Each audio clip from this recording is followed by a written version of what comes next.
du det? Jeg fortsætter lige med den, når jeg begynder med den slide, som vi havde til sidste gang. Vil du ikke have en pude? Nej, det er fint. Det er så fint. Okay. Hvor han snakker om vores hoved.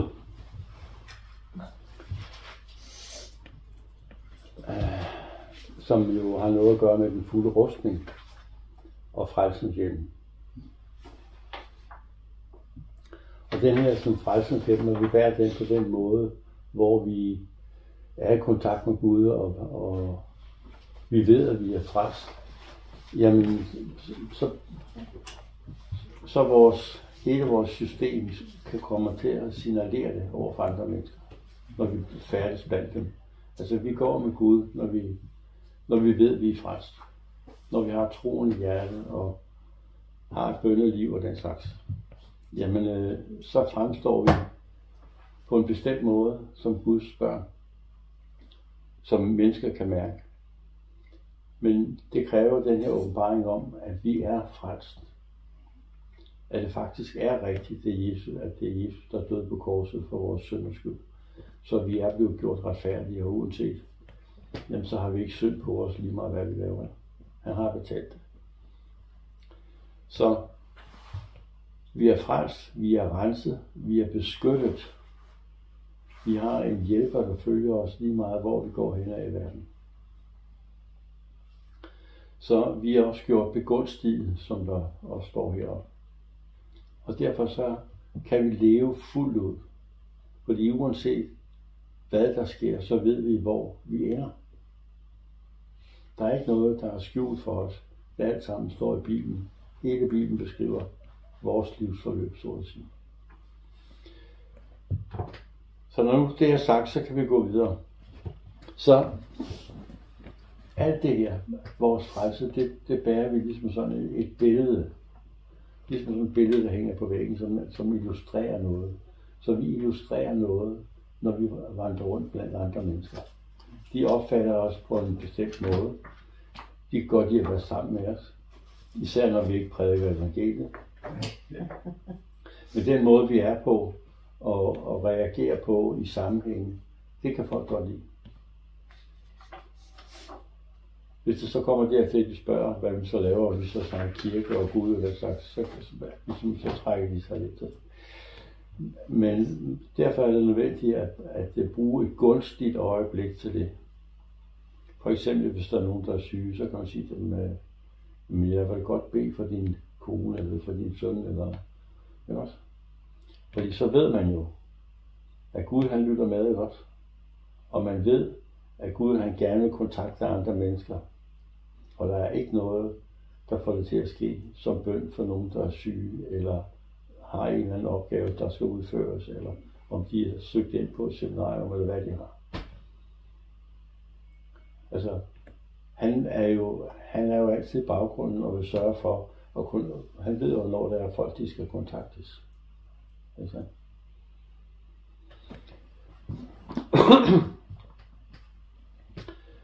Så den her frelsens hjelm, som vi går med, det betyder, at vi er fuldstændig overbeviste om, at vi er frelst.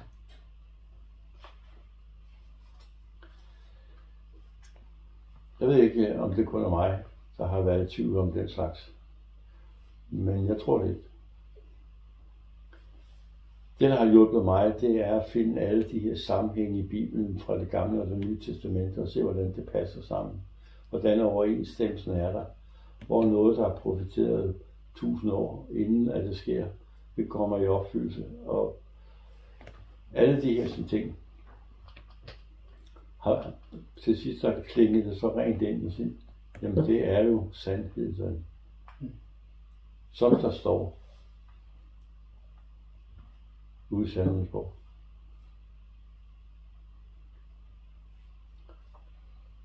Salme 119, vers 160, tror jeg, det skal være løgn.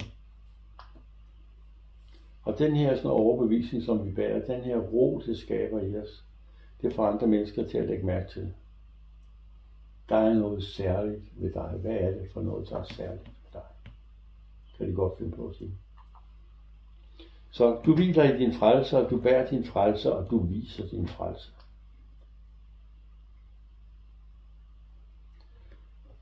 Derfor, hvis du har det anderledes end det her, så kan det godt betale sig at arbejde lidt på sagen.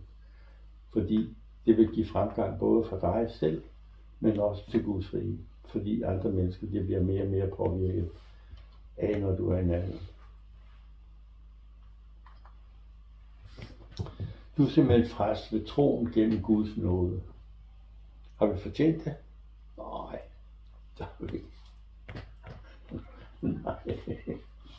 Nej, det er ved troen alene. Det har intet med vores gerninger at gøre. Fuldstændig modsat af det gamle testamente, hvor man skulle fortjene frelsen ved at gerningerne var de rigtige. Det her er fuldstændig anderledes. Nu er det ved troen alene. Så ikke en eneste af os fortjener det. Jesus han har vist sin nåde over for os, fordi vi i hjertet tror. Det er et meget vigtigt sted i Romerne, kapitel 10, vers 9 og 10, hvor der står med, at både hvis man i hjertet tror, det vil sige virkelig tror, ikke noget med tvivl, at ja, men det tror jeg da, og så nej, tror, og med munden bekender det. Det fører automatisk til, at frelsen er der. Og den her sådan overbevisning, det får os til ligesom at have ro ind i. Altså man kan meget bedre se alle de der sådan ting, der sker rundt omkring en og sige, jamen det her, det er jo Guds hånd. Altså det der sker for mig, det kender han til, han hjælper mig. Og når det så kan blive ekstra svært for os, så kan vi jo altid bede til ham, hvor vi så kan mærke den her trøst, der kommer ind over hele situationen. Så vi kan holde til lidt mere en dag til. Så alle de her ting, det er det, der følger med, når vi har haft en åbenbaring om vores frelse.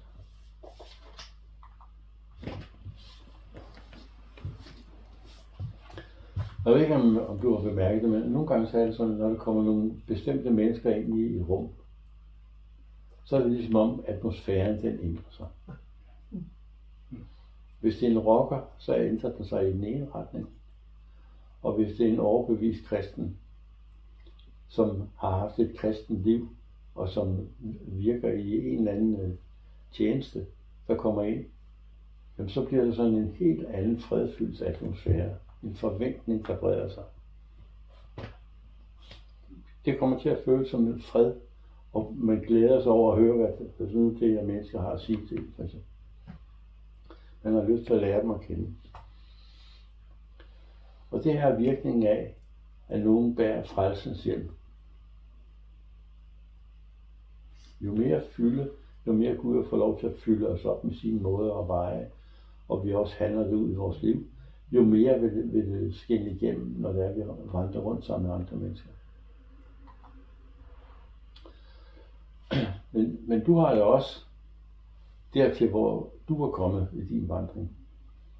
Altså, det her, det har jo noget at gøre med, hvor meget Gud får lov til at fylde i vores liv. Det er det, der mærkes ud af til fra andre mennesker. Jo mere vi er i balance med os selv, uanset hvad der sker, og vores reaktioner er hvad skal jeg sige, begrænset hæftige, når der sker meget uventede ting. At vi ikke går i panik over små ting og alt sådan ting. Alle de her sådan ting, det bliver bemærket af andre mennesker. Og hvis man har den her ro over sig, jamen så er det meget nemmere at tiltrække andre mennesker. Ja. Jeg er lidt arbejde med. Men jeg tror ikke, at vi bliver færdige, uanset hvor vi er. Jeg tror, at Gud arbejder på os lige til den sidste dag, vi er her på jorden. Jeg siger bare, det er den her måde, andre mennesker bliver tiltrukket af kristen. Det er, hvis der er den her sådan modne fred over en. Jamen, vi ved det jo selv ikke. Der er jo ikke noget ved de der mennesker, som der er her, det er alle vejen med, så man bliver helt forpustet bare at tænke over det. Ja. Jeg blev klippet i går. Min frisør er sammen. Nej. Men du er, og vi er sammen med Jesus for evigt, uanset hvortil i din udvikling du er kommet. Så det er ikke noget med, at man skal jage efter noget her. Det er noget med at gøre det, man føler sig tilskyndet til undervejs. At man får den her sådan begejstring over Gud, denne begejstring over at være frelst. Også når man læser i Bibelen, og når man studerer, og når man går til kurser, og mærker den her begejstring, hvor Jesus han hele tiden prøver for at sige, kom nu, kom og lær mig bedre og bedre at kende, ikke også? Så vi kan vandre sammen.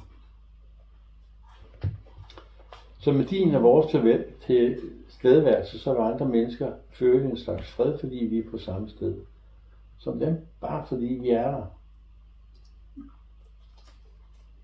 Nogle gange så kan man komme ind i, hvor nogle mennesker de er midt i en diskussion, så kommer man derind, og så lige pludselig, så dør den ud, den her diskussion. Det er fordi Gud kommer ind i rummet. Ikke fordi det er en selv, der er Gud, men fordi han er med. Det er jo ham, der påvirker andre mennesker, det er jo ikke os. Men vi er jo nødt til at være på en sådan måde, at han kan bruge os til det.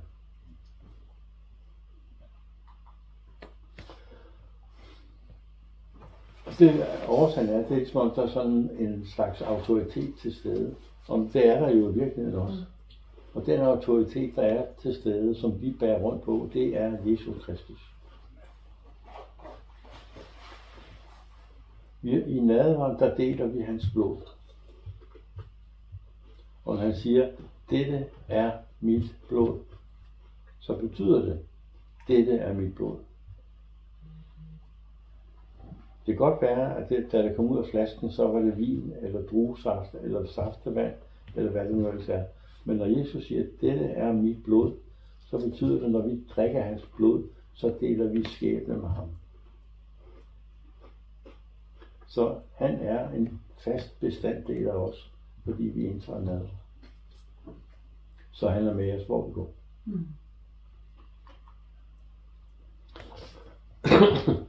Så derfor vil der komme den her slags fred og balance, når vi kommer ind i et rum.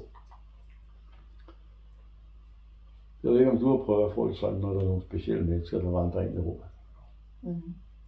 Vi har også prøvet det modsatte, ikke? Også, hvor man faktisk kommer helt op og ringer, når der kommer nogle bestemte mennesker ind. Uden at lave eksempler. Og nu taler Jesus så stadigvæk om dig. Og nu siger han så sådan her, hvor er du smuk?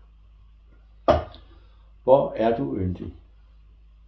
Du elskede, du vellystens datter.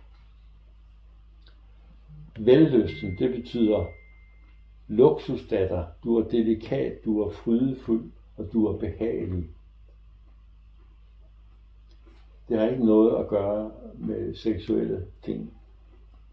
Det her ord, selvom det er oversat til vellysten, betyder luksus, delikat, frydefuld og behagelig.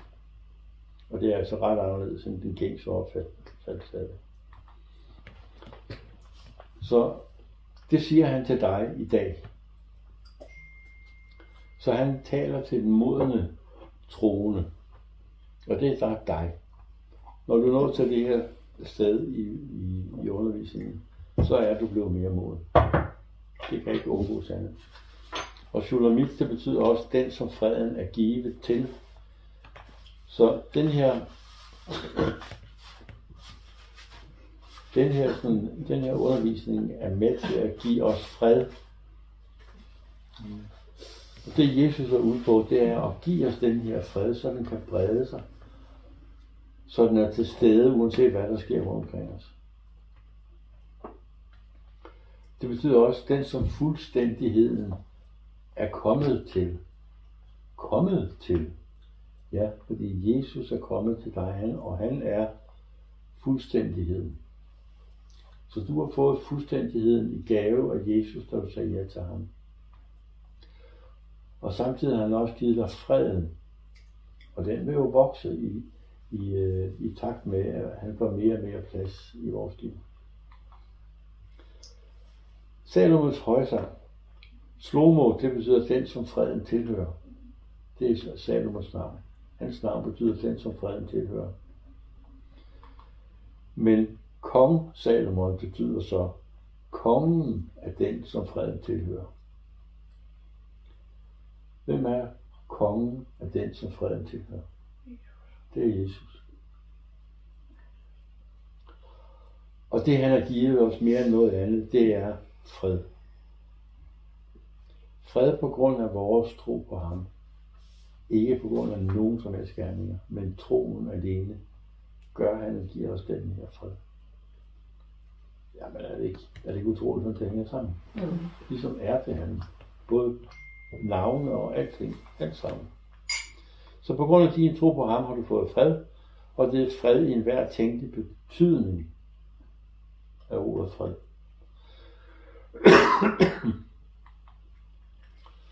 Så i Jesus, der har vi fred med Gud.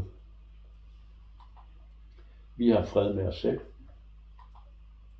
Vi har fred i stormen. Vi har fred med andre og stræber på at få fred med andre. Fred i vores hjerte nu, hvor vi tror på Jesus Kristus som vores konge og frelser. Fred, fordi han lever i vores hjerte. Så din holdning og din skikkelse og fremtoning er som en palmes, siger han så i nummer 8 her. På grund af den her sådan fred, så kan vi stå ligesom sådan en palme. Der er godt nok noget oppe i toppen af palmen, der blaffer, for det er bladene, men selve stammen, der står bare sådan. Har I set nogle af de her sådan, meget, meget kraftige storme, der har været billeder af, hvordan de står? Så står de bare der og blaffer, og så lige sådan, at stormen er færdig, så står de bare sådan, de brækker ikke eller noget. Så står de bare. Nogle gange kan det blive helt op, men de brækker ikke. De føjer sig i stormen. De står der bare og blaffer. Det er faktisk aldrig tænkt på. Nej, det er alle. Jeg har nogle fantastiske billeder fra en storm, eller nej, videoer nede fra en storm nede i Spanien, der var på et tidspunkt. Jeg kan godt sige dig, de stod sådan her. Vi bliver aldrig knækket ligesom træerne. De knækker ikke. Nej, træerne herhjemme, de knækker fandme, de står bare sådan. Gummipalme. Ja, gummipalme. Så siger han så, at dine bryster er som klaser af druer. Bryster, det er jo sådan nogen, der er med til at give andre mad. Og som klaser af druer. Han siger, og sikke en masse, du har at give. Holdningen er, indtil vi alle er kommet til enheden i troen, og til kundskaben om Guds søn, og til at være et fuldvoksent menneske, en vækst, der kan rumme og fylde. Det er det, vi er nået til nu. Det er meningen, at vi skal kunne rumme al den fylde, Jesus Kristus vil give os. Og det er derfor, at den indflydelse, vi kan have på andre mennesker, den er blevet større nu. Fordi vi rummer mange af de her sådan ting, som han har givet os gennem sit ord i den her undervisning. Højsangen kapitel 7 betyder, at alt det, du finder i brevet til Efeserne i kapitel 4, 11-14, og næste slide viser, hvad det betyder. Jesus ønsker, at du bliver alt, hvad du kan blive i ham. Til samme få mål af fylde og kundskab, så fylden af Jesus Kristus selv er. Prøv lige at tænke over det over det. Han ønsker, at du skal få den samme fylde, som han selv havde, da han gik på jorden. Og her står der, at det er muligt.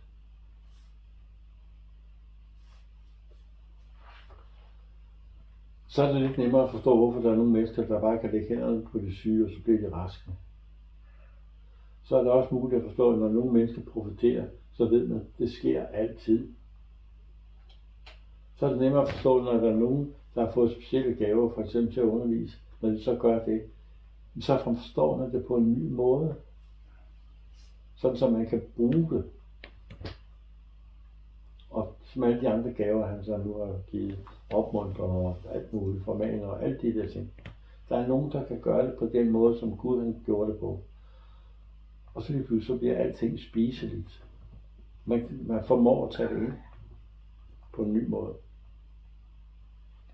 Til samme mål af fylde og kundskab, som fylden af Jesus Kristus selv er. Det er hans hensigt med os. Ej, nu strammer Ludden han være. Nej, det gør jeg ikke. Jeg strammer den ikke. Det her, det er Bibelens ord. Og her har vi så en situation, hvor skriften forklarer skriften. Skriften i Det ene testamente forklarer skriften i Det andet testamente. Jamen, det er da herligt. Ja.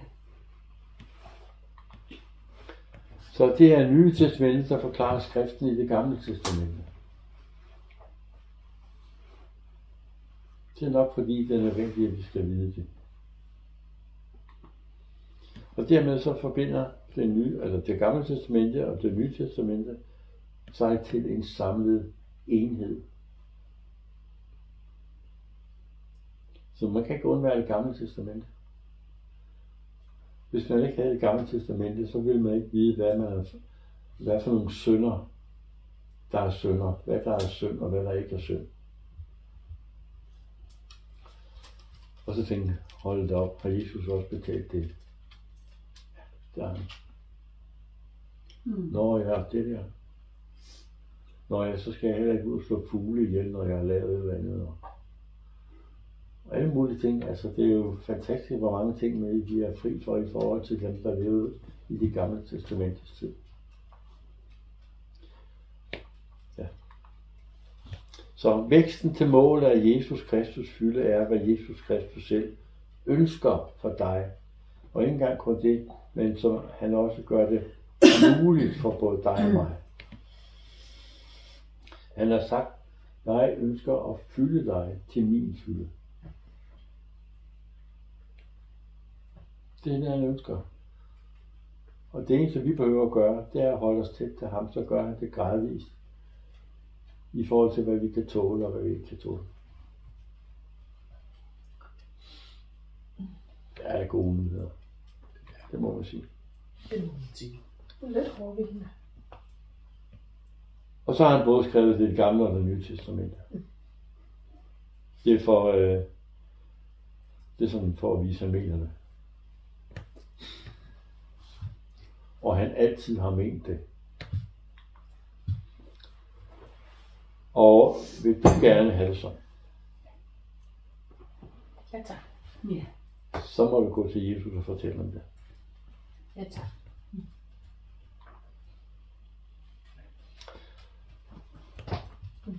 Og den gode nyhed, der kommer ud af det er, at Jesus han ønsker det mere for dig, end du selv gør. Jeg er helt sikker på, at han har planlagt det her tidspunkt til at kunne komme til at fortælle det til dig.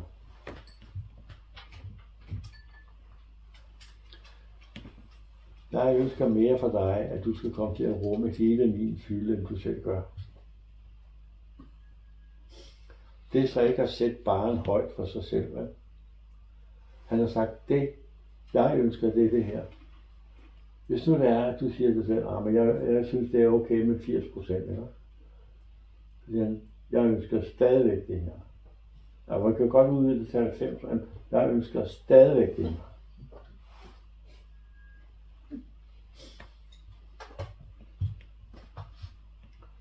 Hvad er hans mål med det her?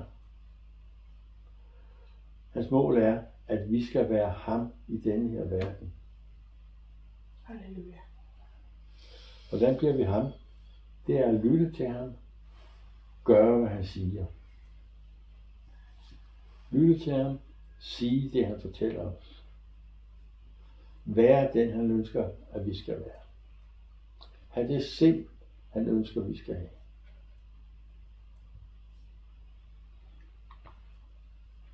Han skabte dig til at blive lige præcis det her. Han brugte 6 vers i Paulus brev til Efeserne for at sikre, at netop du så det. Og ikke kun det. Han havde allerede lagt det i et vers i en bog i det gamle testamente. Så når du søgte efter hemmeligheder, så vil du også finde det der. Er det her en opfordring til at søge efter hemmeligheder? Ja. Er der hemmeligheder i Bibelen? Ja. Hvorfor? Fordi hvis nu han bare havde sagt det alt sammen lige, så kunne man bare fise igennem det, ligesom i en eller anden bog, og så ville man glemme det igen. Men det man søger efter, siger, der er noget, jeg skal have fat i. Det man søger efter på den måde der, og så det sidste, han åbenbart for en. Ved du hvad? Det er 10 gange så værdifuldt. Hvorfor det? Fordi det bliver en del af en. Det er allerede blevet en del af en, når man søger efter det og higer efter at finde det. I kan bare læse den bog, der snart kommer ud om Esters bog, der, så ved I, hvad jeg snakker om. Og så vil du forstå, og du vil også indse, at Jesus er fuldstændig på din side, uanset hvad det er i ugen.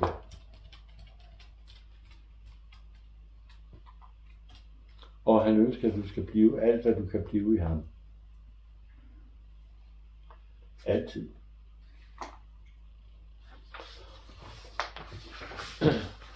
Og han har givet dig alt det, der skal til, for at det kan komme til at ske. Han har foranstaltet, at det kan lade sig gøre at blive ham, mens vi går her i den her verden.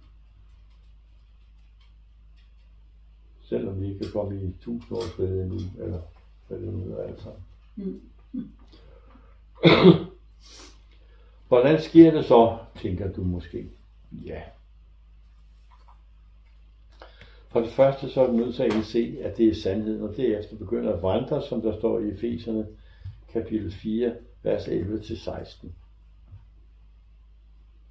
Det er sådan en opfordring til at læse, hvad der står i kapitel 4, 11-16. Så gerne vil vide det. Bare lige for at skære ud, Pau. Og derefter indse, at du nu vandrer i lyset af det lys, der er blevet givet dig. Han har givet os lyset af ham. Hvor meget det får lov til at skinne, det afhænger af vores modenhed i Kristus. Og i hvor høj grad vi gør tingene efter hans vilje. Men det lys, det skinner kraftigere og kraftigere, jo mere vi kommer til at ligne Jesus. Og det lys breder sig til, at andre mennesker opfatter os anderledes.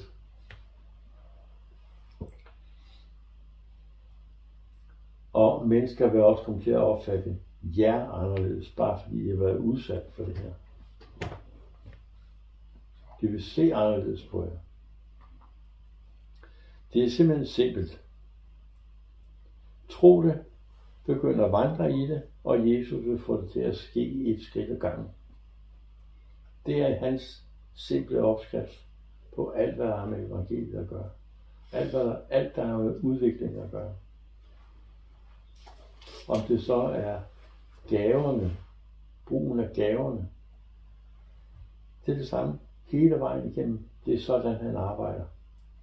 Det er hans metode. Et skridt ad gangen. Der findes ikke nogen overspringshandlinger i hans rige. Og hvis vi prøver det, så vil vi lige pludselig finde ud af, så havner vi der igen. For vi mangler det der skridt der. Man kan ikke bare springe over. Kan ikke lade sig gøre. I hvert fald ikke nogen udvikling i. Nej, man kan bare, men man bliver irriteret. Man opdager det ved, at man bliver irriteret. Nu troede jeg, at lige det gik så godt. Hvad sker der så? Nå, jeg har misset et udviklingstrin. Ja. Gå i det, og et par år senere, når du ser tilbage, så vil du også opleve, at det er sandhed. Prøv i 5 minutter at kigge 2 år tilbage, og så sammenligne med nutiden. Der er sket noget. Der er sket. At Meget. Du kan faktisk bare kigge tilbage til, inden vi begyndte de her kurser her. Det er også. Det er Jesus, der har gjort det. Jesus har fået mere plads i vores liv. Der er også sket noget med mig. Jeg har også givet ham mere plads i mit liv.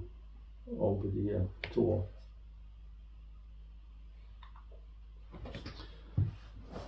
Nu tror jeg lige, vi læser lige der sådan vers fra Efeserbrevet der. Og han har givet os nogen til at være apostle, andre til at være profeter, andre til at være evangelister, og andre til at være hyrder og lærere. Og det har han gjort for at udruste de hellige til at gøre tjeneste, så Kristi legeme bygges op. Indtil vi alle når frem til enheden i troen, og i erkendelsen af Guds søn, til at være et fuldvoksen menneske, en vækst, der kan rumme Kristi fylde. Der skal vi ikke længere være uforstandige børn og slynges og drives hid og did af hver lærdoms vind ved menneskers terningekast, når de med snedighed fører os på lumske afveje. Men sandheden tro i kærlighed skal vi i et og alt vokse op til ham, som er hovedet, Kristus. Og det her, det var så individuelt, at vi kan vokse op til ham, som er hovedet. Ud fra ham føjes hele legemet sammen med holde sammen i det hvert enkelt led hjælper til med den styrke, det har fået tilmålt, så legemet vokser og opbygges i kærlighed. Det er det, der står. Det er hans formål med os. Og så har du så netop indset, at selv før du var klar over alle de her skriftsteder og deres forbindelse, allerede før du startede det discipleskab, som gjorde dig opmærksom på det, så var alle disse skriftsteder aktive i dig gennem Jesus Kristus. Selvom vi ikke vidste det, så var det stadigvæk sådan. Men når vi ved det, Hvad er der gennem jeres hund? det er ikke. Nu skal du tisse. Men når vi ved det, Når hun kom bare med sådan en sjov. Ja, hun piver. Nu skal du tisse. Men når vi ved det, og jeg har allerede fra starten af arbejdet på os, og har prøvet på at fremskynde den her proces, sådan at vi også kommer til at lave de her valg, som vi har gjort. Hele tiden har han haft det her sådan øjeblik for øje, hvor vi skulle vokse os til at kunne rumme mere og mere af fylde. Det vil han ikke kun gøre for os, det vil han gøre for alle mennesker.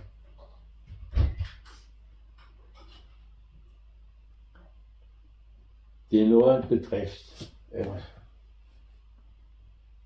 Det må man sige. Ja. Og ved du, hvordan det kan være? Årsagen er, at alle løfter i Bibelen har deres ja i Kristus. Du kan ikke pege på et eneste løfte, der er i Bibelen, uden han opfylder det.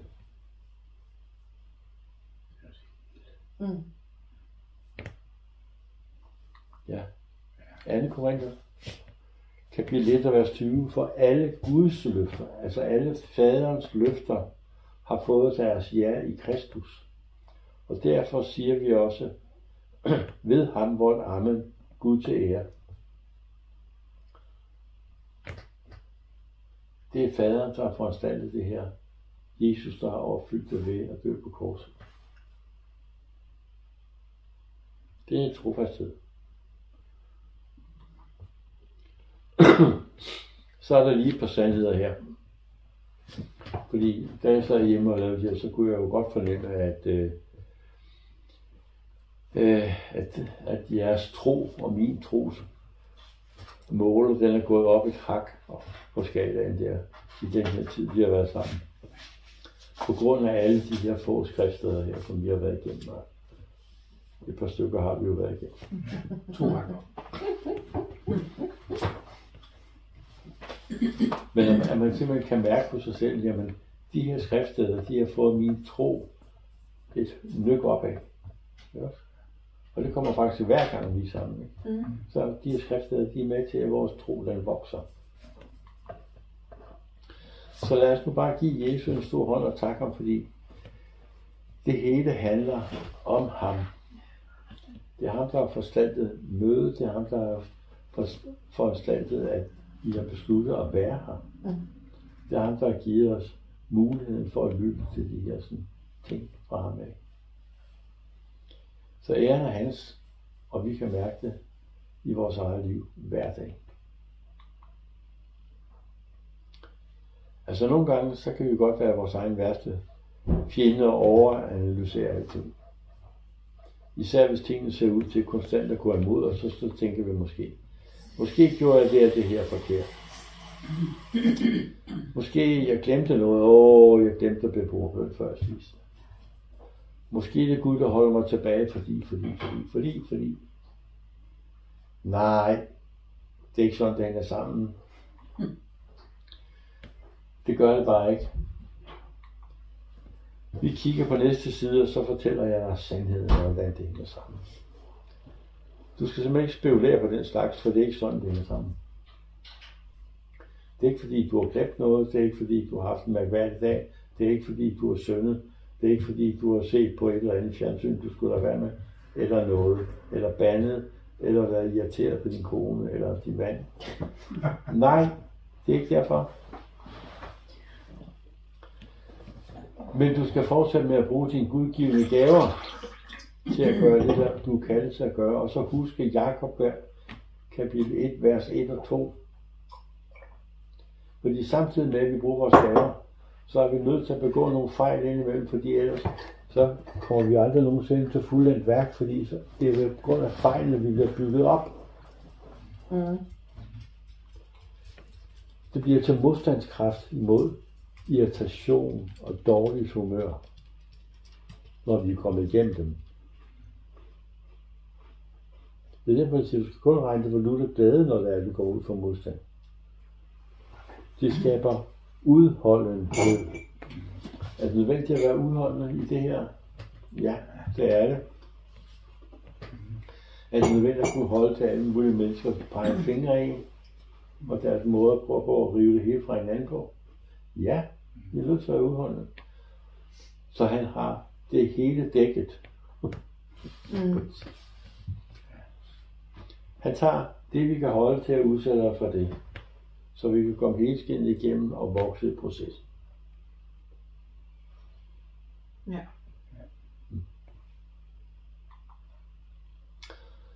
Så brug dine gaver og fortsæt med at gøre det, Gud vil have, du skal gøre.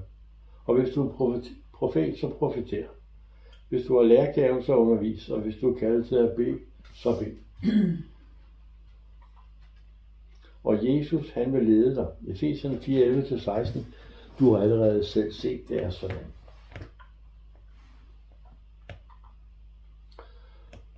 Så nu er din holdning som et palmetræ med sine store blade. Det kan godt være, at der kommer modstand og storme i dit liv. Men når de er overstået,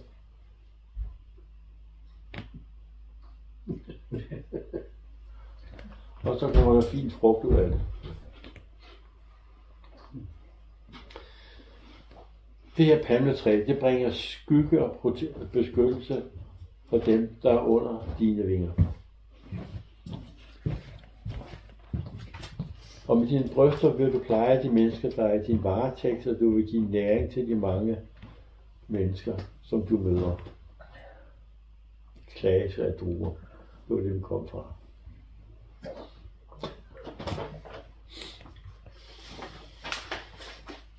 Og derfor så vil Jesus salve dig til 3 ting. Jeg sagde, at jeg vil gå op til palmetræet, jeg vil tage fat i dens grene. Dine bryster skal være som vinstokkens klaser. Duften af din ånde som æbler. Og taget af din mund som den bedste vin, der flyder rigeligt til mig og for læberne hos dem, der sover til at tale.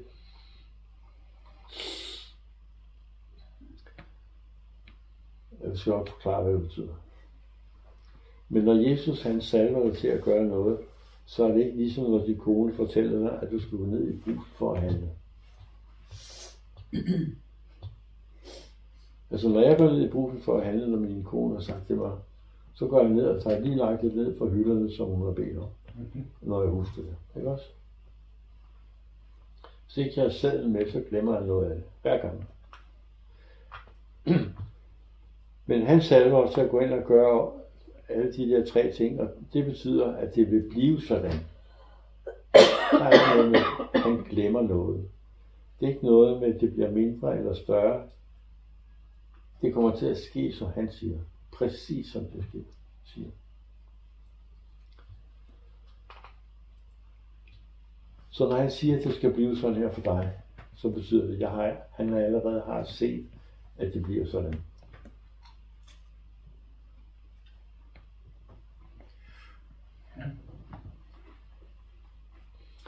Så når du oplever noget i din bøn, eller når beder, han siger, taler til dig, og siger, sådan her er det, så bliver det sådan.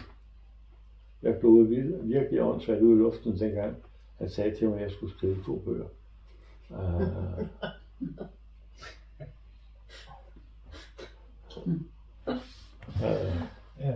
Ja. Så dine bryster, de skal være som vinstokkens klaser.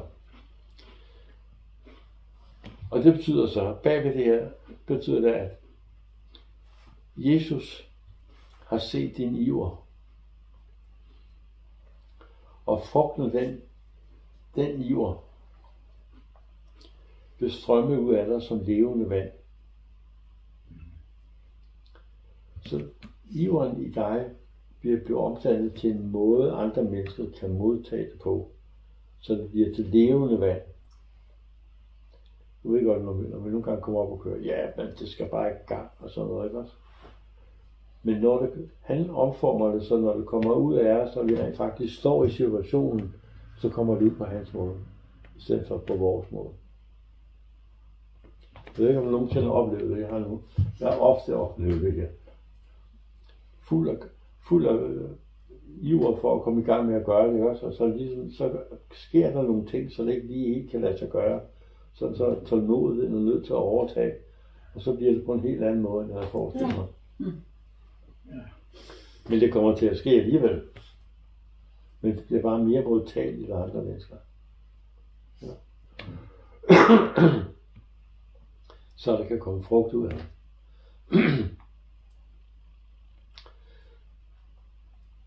Og gå hen og velsigne andre til at gøre det samme. Og husk 2. Timotheus, kapitel 2, vers 2-7. Det er Paulus, der prøver på at forklare Timotheus, hvordan han skal gøre. Gå ud og lær nogen noget, men lær dem også at uddanne andre. Man skal ikke kun lære folk noget, man skal også gøre det på en sådan måde, at de kan bruge det til at uddanne andre. Det vil sige, så den her videreformidling, den kommer i gang. Det er sådan, at Jesus gør ved at give gaver til mennesker. Han siger, han er jo læreren over alle lærere. Han giver bidder af den til folk som mig og andre mennesker. Og vi kan så lære på vores måde. Når han står bagved det, så vil det have en impact på de mennesker, som så kommer til os for at lære noget. Og så vil han sørge for, at det kommer ud på sådan en måde, de kan bruge til noget. Så han er læreren bag det alt sammen. Den frugt, han så snakker om her, det er åndens frugter. Det er ikke frugt, man kan bruge. Altså det er ikke frugt for ens egen gangs skyld, vi snakker om her. Det er frugt, andre mennesker kan bruge. Og det er kærlighed, glæde, fred, vil alle komme på grund af den her salvelse, som vi har fået. Det er alle åndens frugter, der vil øges i intensitet og i styrke og i modenhed, når det er, vi gør ting på hans måde. Og duften af din ånde som æbler. Altså æbler, de er sprøde, de er friske, de er frugtbare. Det jeg snakker om, det er, det der kommer ud af din mund, det er frisk, det er nyt, det er sprødt, og det er frugtbart. Så de ord, han siger, der, på den her måde, når du reagerer sådan her, det der kommer fra mig igennem dig ud til andre mennesker, det skaber noget frugt i andre menneskers liv. Så lad din ånde tale og blive til liv. Vær klar og tydelig, forfriskende som en ny velsignelse, frugtbar og frugtgivende. Når det, der kommer ud af vores mund, det skaber et eller andet i andre mennesker, og de bliver begejstrede, så kan jeg nærmest ikke lade være med at fortælle om det. De kan i hvert fald ikke lade være med at fortælle sig selv det, og blive begejstrede, sådan, så de kan komme til at lave om og gøre ting på en anden måde. Og det er faktisk, så har det jo skabt noget frugt. Åndelig frugt. Så vær en, der opmuntrer andre og lad sin tro og handlinger vise vej. Ord, det gør det altså ikke alene. Troen og handlingerne, det er det, som folk det lægger mærke til. Og lad motivet være ønsker om at opbygge andre, og lad din attitude være venlig og behagelig. Attitude, skal vi også snakke om min attitude. Ja. Bring liv ind i enhver situation, selvom det er nødvendigt at tilrettevise andre. Gør det i kærlighed. Glem dig selv og fokuser i stedet på andre, og vid altid, at Jesus er der og støtter dig. Så det her, det er jo en helt ny natur, vi snakker om, i stedet for den menneskelige natur. Altså, hvis der er nogen, der har irriteret os ved nogle forkerte handlinger, så har vi det med at vise irritationen. Men her står der noget andet, ikke også? Der står, at vi skal tilrettevise dem i kærlighed.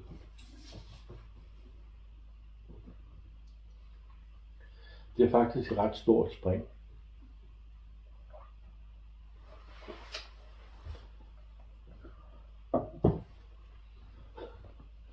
Det er en kunstpause, det her. Det er ikke fordi, jeg mangler ord. Men det her, det er simpelthen fordi, at det er en af de allersværeste ting, der er. Når man bliver irriteret, har man det med at vise irritationen, når man tilretteviser, eller brokker sig, eller hvad man skal tage over for andre mennesker. Her siger Jesus, hvis det skal bære frugt, kan man tilrettevise i kærlighed. Så det modsatte af kærlighed, hvad er det? Had. Ja, det er i hvert fald noget, der er negativt. Så rettevisning på en forkert måde, det skaber modstand i andre mennesker.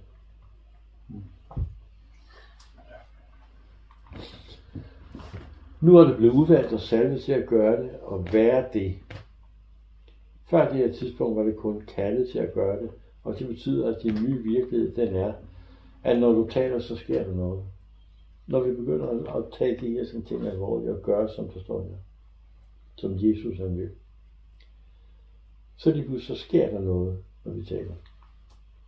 Når du taler, så kommer der liv ind i en situation, i stedet for modstand. Når du taler, føler mennesker sig løftet op og opbygget. Og mennesker ønsker at høre, hvad du siger. I virkeligheden betyder det, at de kommer til at ønske at høre det, Gud siger. De ønsker at være sammen med Gud, fordi du reflekterer hans måde at være på. Men det er sådan, Gud bruger os, som tror, til at få andre mennesker til at blive tiltrukket af, hvordan vi er blevet i vores sammenhæng med Gud, så de selv kommer til at ønske at være sammen med ham. Amen. Det var simpelthen amen. De vil være sammen med dig, og det er, hvad der sker, når du er udvalgt og salvet af Gud. Og det er vi jo alle sammen som er. Og vi er alle sammen kommet derhen til, hvor vi skal være i dag. Og så kan Gud arbejde på og få gjort os mere og mere ens med den, som man ønsker, vi skal være, inden vi bliver taget bort herfra.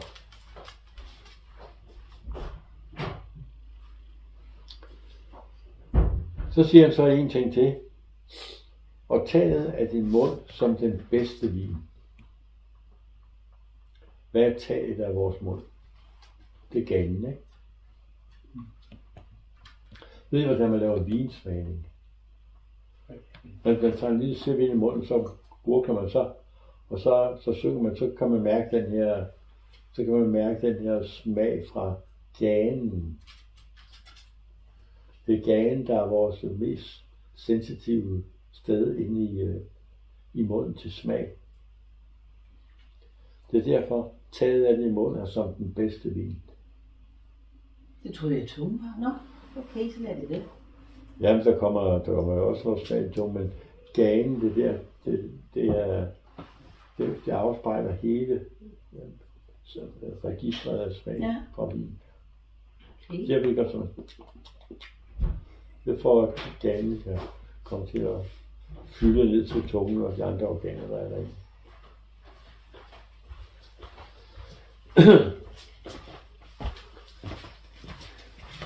Vi kan så huske kapitel 1 og vers 2, hvor står her, lad ham kysse mig med kyssen fra sin mund. Kan I huske, hvad det betyder? Lad ham kysse mig med kyssen af sin mund. Kan I huske, hvad kyssen af hans mund er? Det er et ord. For hans kærlighed er bedre end vin. Jesu kærlighed er bedre end hvilket som helst kærlighed i verden. Amen. Amen. Ja, amen, ja. Ja. Tag din mund det højeste kys, det mest intime kys. Når hans vin er bedre end noget andet i hele verden, ikke også? Ja. Og den måde, at vi fordeler os på, det er ved taget af vores mund, altså gane. Så taget i vores mund er det højeste kys, det mest intime kys, vi kan få af Jesus. Så lad den intimitet, du viser andre, være som den, du selv har med Jesus. Lad den være som den bedste vin, ja, bedre end selv den bedst mulige ting, du kunne drømme om i verden. Og jeg ved godt, at det vil kræve noget ekstra arbejde i vores hverdag. Det gør det også for mig. Og ikke altid lige god til det.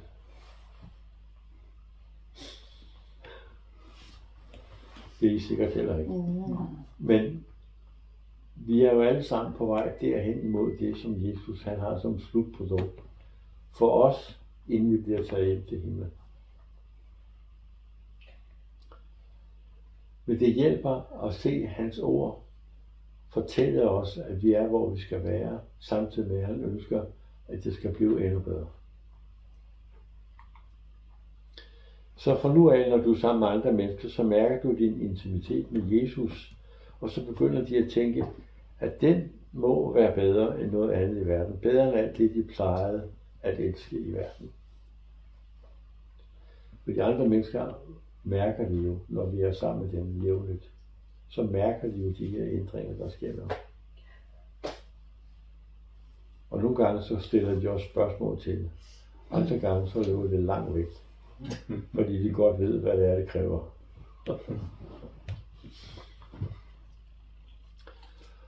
Og det er sket på grund af det, du har været igennem. På grund af din egen nidkærhed. Fordi du har været igennem de her prøvelser. Fordi du har været igennem disse hårde tider, der nu også kom. Og det er jo ikke slut endnu i højsangen. Fordi du har valgt at blive klog ved at blive undervist. Så der er en forklaring på, hvad det er for noget, du læser. Og hvorfor du har det, som du har det. Og nu vender du tilbage til kirken med et nidkært ønske for de mennesker, du har forladt. Også for dem, du egentlig ikke burde særlig meget om. Og det gør du, fordi du har fået et nidkært ønske om, at også de får den samme mulighed, som du selv har fået. Så også de kommer til at vokse, som du også har vokset.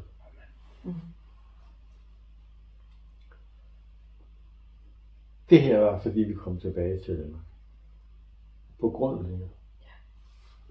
Det jeg ønsker for de mennesker, som der var i det her land, som ikke havde fået mulighed for at få den her undervisning. I hvert fald i forhold til mig. Så var det sådan.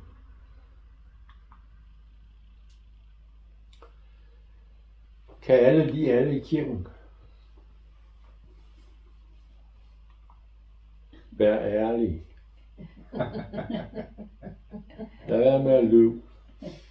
Gud ved det alligevel. Den unge kristne er blevet fyldt med en genoplivet kærlighed til mennesker i kirken. Dem alle sammen.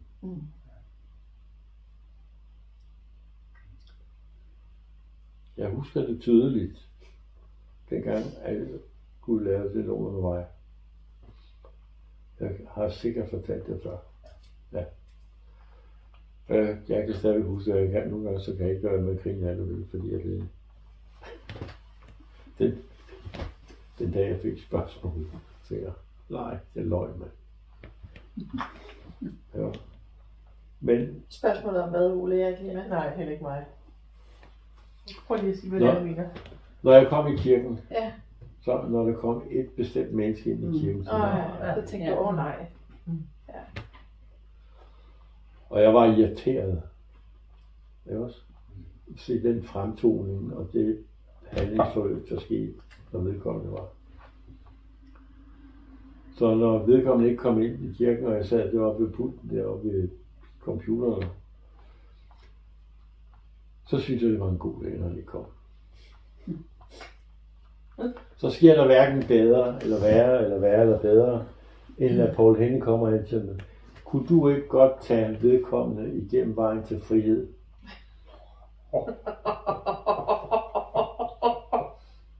Det tog 8 måneder, før Gud har fået mig omvendt. Til at gøre det. Jeg startede med det samme, men det var 8 måneder inden jeg fik godt igen. Ja. Wow. Endte du ikke med at sige, at I blev rigtig gode venner? Jo, det gjorde vi en overgang, ja.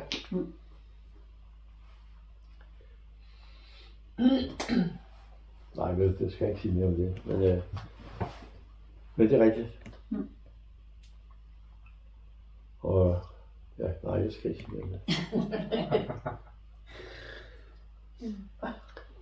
Dengang hun havde forladt kirken, måske havde hun ikke, hun havde forladt kirken, men måske var det ikke engang, fordi hun var uvenner med nogen, men af nogle helt andre årsager.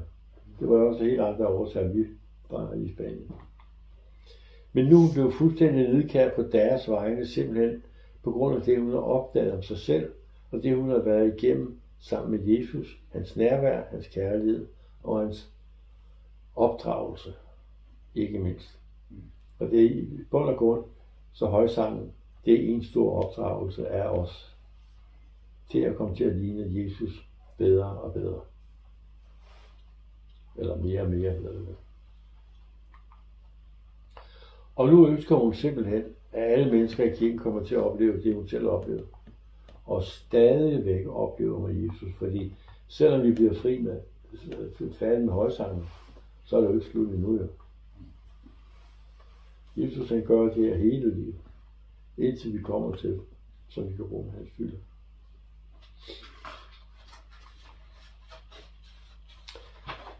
Og efter du har gennemgået den her undervisning, så møder du forskellige reaktioner på dem, du kender dig. Der er nogen, der ser på dig, som om du er en smule naiv eller dum. Sikkert. Andre vil måske have lidt af det, du har.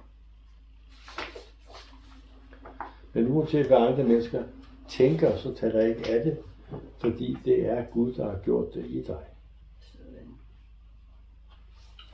Jeg kan sige hvad som helst, men det er kun Gud, der kan gøre det. Og han kan kun gøre det, når du også tillader det. Elsk dem alligevel, de forstår det ikke, og hvorfor gør de ikke det? Det er fordi, de stadigvæk har kærligheden til de andre ting i verden, og de kan ikke se, hvad du kan se.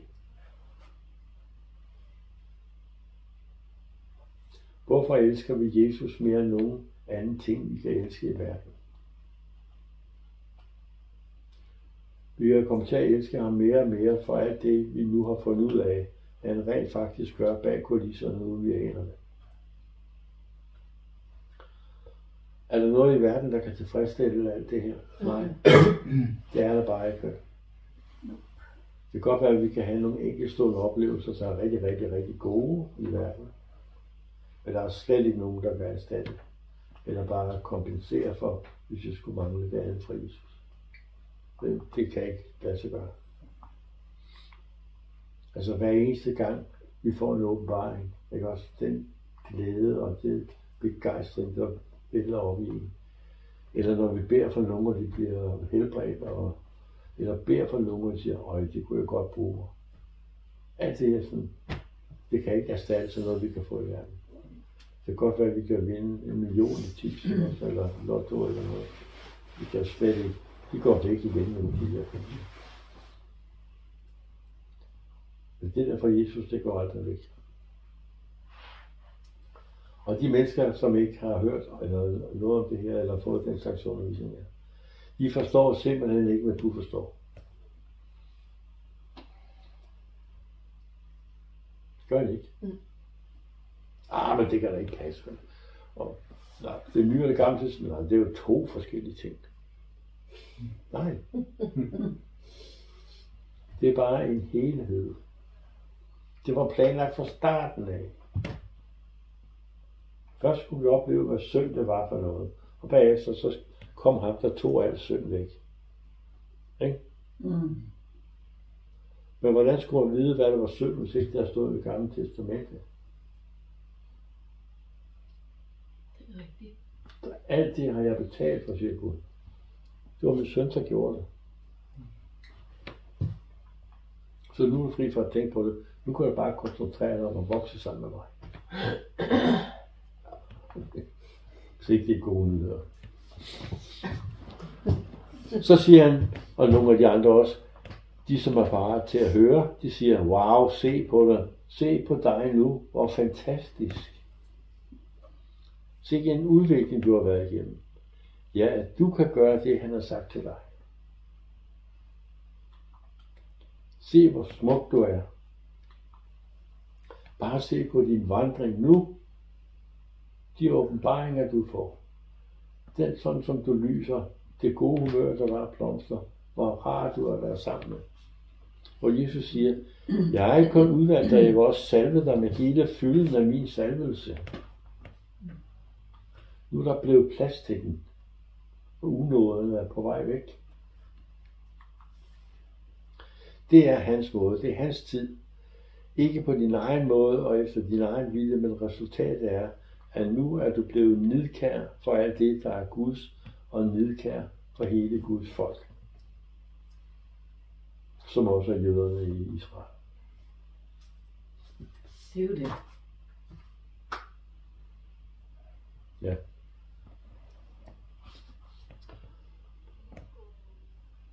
Er det godt, så er det gået en time nu, ikke også? Ja.